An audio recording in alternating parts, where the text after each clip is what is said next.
The first part of the Brazilian Grand Prix is over. We've had the qualifying, we've had the sprint race, and it was a very mild one, as pretty much all of them are, to be honest. The qualifying for the main event is just about to start. We are 30 minutes away from the main qualifying, and I'm really excited because Parc Fermé opened and some teams are going to try to change things. Red Bull wasn't really happy because the result in the sprint wasn't that great, and the result in the sprint itself was not great either. So very interested to see what they do, but that's topic for another video.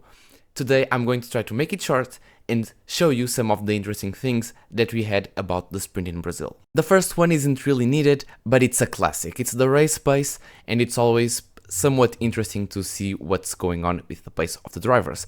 Antonelli actually was slightly faster than Norris, although very marginally. They were really well matched. He was a little bit faster than Norris probably. Norris also made a mistake which made him more vulnerable in the last couple of laps, and under some pressure. The end result is basically they're equal on pace. George Russell was there or thereabouts, Verstappen too, but yeah, that's the overall pace. That's what we expect. Leclerc is actually one of the drivers that had much more pace, and probably Hamilton too had much more pace than they show here because they were stuck behind Alonso, which by the way made an incredible race, an incredible start. I mean, he lost a place at the start, but he managed to keep the other guys behind, and he still managed to fight when the rolling start came along after the red flag. So yeah, it was a really good race by Alonso, a really good sprint qualifying. I'm very curious to see what the Aston Martins can do in the actual race in the main event. Now, one of the most interesting things to see here about this race was the comparison start between the last race in Mexico and the race in Brazil. We could have gone for any other race that's dry, but I went for Mexico, and comparing it to Brazil, which also was in dry tires, but in a damp track, and that makes a lot of difference in how you prepare your start and how you prepare your tires. Everything about it is different because the grip is very much low. So Verstappen started on the softs, which is a important thing to remember because the softs are much easier to heat up and give you much more grip in these kind of conditions.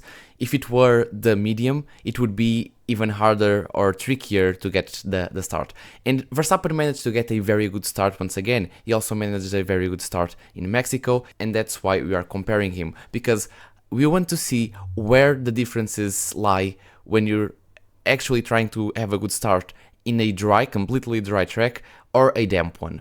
The throttle here is the main event, because you see in a dry track like Mexico was, you can just let the clutch go, engage the first, and you start with the throttle very linearly. You don't have to do any adjustments. You just have to be kind of smooth with it and everything should be fine. In the wet, it's not like that. You see, he starts with the throttle a little bit, then he stops.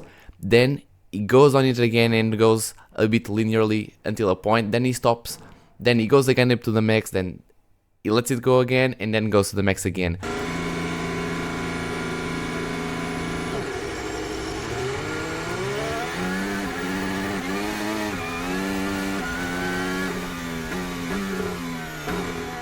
Because it's so tricky to judge in these conditions, and you are always feeling the car, always feeling your rear end trying to step out, and you have to try to avoid other cars, because that's also a thing that's, especially in the starts, is very important to consider. And we're going to see an example of someone who had to avoid a lot of cars on his way in a very good start. But coming back here, you see just how much he was working that throttle just to be able to keep the car going steady without spinning and catching 405 in his way. So let's see what took place when the straight ended and we entered into the SNS. First of all, Max had to brake, and then he quickly comes off the brakes and goes on and dabs it again because he had to avoid crashing into the back of George Russell, which was a driver that was directly in front of him, and they were very tight.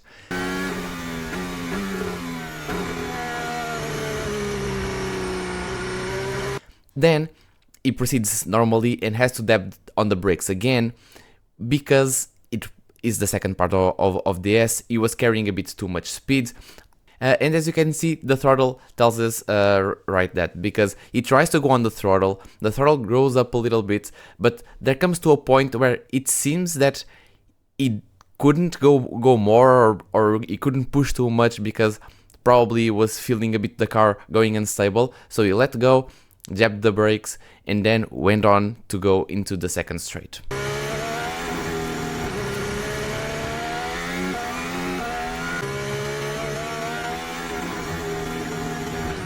And then we have one of the best starts that I've seen today. Hamilton had a very great start after a kind of poor sprint qualifying where he was out into SQ2.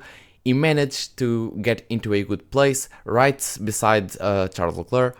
And yeah, basically made an amazing start and made a few places. First of all, we can see the throttle, the most important thing in a damp start.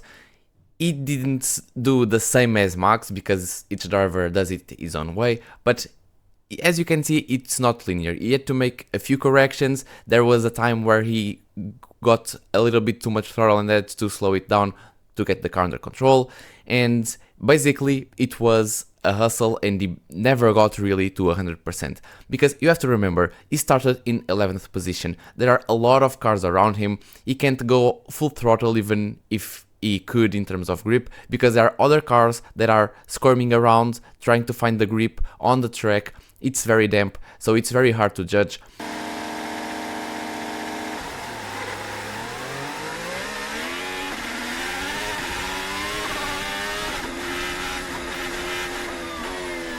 And another very interesting thing here, especially in this case of Hamilton, because he made so many places in, and he had to avoid so many cars.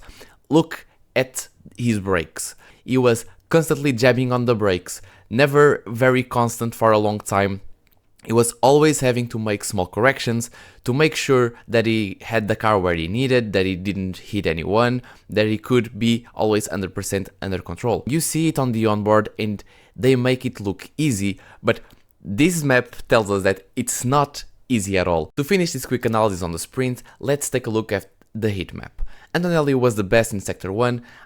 I saw the commentators in the Formula 1 TV saying that he was nailing the Sector 1, and indeed he was. On average, he was the best in Sector 1, but Lando was the best in Sector 2, and what Antonelli gained on him in Sector 1, Norris made right back in Sector 2, with the difference being basically the third sector, where the fastest one was Pierre Gasly. He was the fastest third sector that we've seen in this race.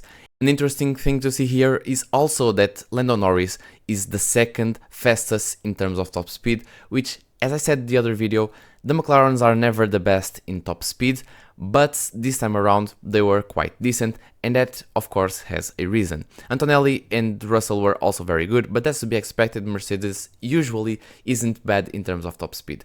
And why is it that Lando can be there? Well, the reason is quite simple. The track is damp. The third sector is basically a whole straight. You can do it flat out, but not so much when it's damp, and you have to take into consideration that the grip is low and you can't take too many risks, and you probably don't have the confidence or the grip to go all out. And if you go, probably you do a Piastri and Colapinto and Hülkenberg and end up in the barrier, and even Bortoleto, but I'll touch on that later. So when the track is damper, you can't go as full out as early, and the straights aren't really that long. The start straight is pretty short, and the second straight isn't all that long either. So there is less of a chance to see the vulnerabilities of the McLaren in terms of top speed, and you can see that none of them really goes past the 300 km/h mark. Finally, I want to touch a little bit on what went on in terms of the crashes. As I mentioned before, Piastri, Colapinto and Hülkenberg both crashed out in turn 3 in a very strange moment where, for some reason, in lap 5 or 4 or whatever it was, Piastri was the first one. He caught a little bit of curve. He basically lost the car and went into the barriers, and he was out because I think he broke a suspension. Colapinto did even worse and completely lost the car. it was into smithereens, and that car will be lucky if he can qualify. I think it was a lot of carbon fiber, so I think he'll be fine, but it's still a lot of work for the mechanics. And Hulkenberg was the luckiest one of them all, because he managed to get away with just like a front wing damage or something that he was able to repair in the pits during the red flag. And finally we have to talk about Bortoleto, because I love the guy. Of all the rookies, I won't say he's my favorite, because I pretty much like them all, and I think they've all been really good. But here I don't really understand the reason why Bortoleto tried to do a move for, I don't know, 10th place, something like that. I think it wasn't a move for even a point. He risked a lot in his home race, and he had a huge accident. It was honestly kind of scary. When I saw it, like, the car literally jumps off the ground and hits the barriers, and the worst part is that he almost caught Albon in the way. As he was flying towards the wall, basically the barriers, he almost caught Albon at an amazing speed that he was flying, and that would have been such an ugly accident. I'm really relieved that he was okay and that he didn't caught anyone else in this overtake attempt that went really badly in a damp track, and he basically ruined his chances of participating in the qualifying. I'm not sure if he is actually going to miss, because it's only going to happen in a few minutes and I haven't opened the broadcast yet, but I'm pretty sure he will. It was a really big accident. I doubt that the car will be done in time. But yeah, it's a shame that his home race had to end up like this. It's not going to be probably a good result on Sunday if he doesn't even manage to get into qualifying. And yeah, it's just a shame. I just hope, and I'm very excited to go watch quali in just a few minutes, I hope that the Red Bull use the park firmware well and use the data from the sprint well to bring a good car. I want to see Max fighting for the top places, because Piastri just got 8 points further behind Lando, and I want to see a fight for the title. I want to go to Abu Dhabi like 2010 with no driver, with the championship won, with a lot of possible drivers. Well, here only 3, but I want to see them all there, and I hope Piastri can find his mojo again. And yeah, that's basically it. Let's see how it goes. Tell me in the comments what do you hope is going to happen, and don't forget, like and subscribe the channel, and I'll see you in the next one.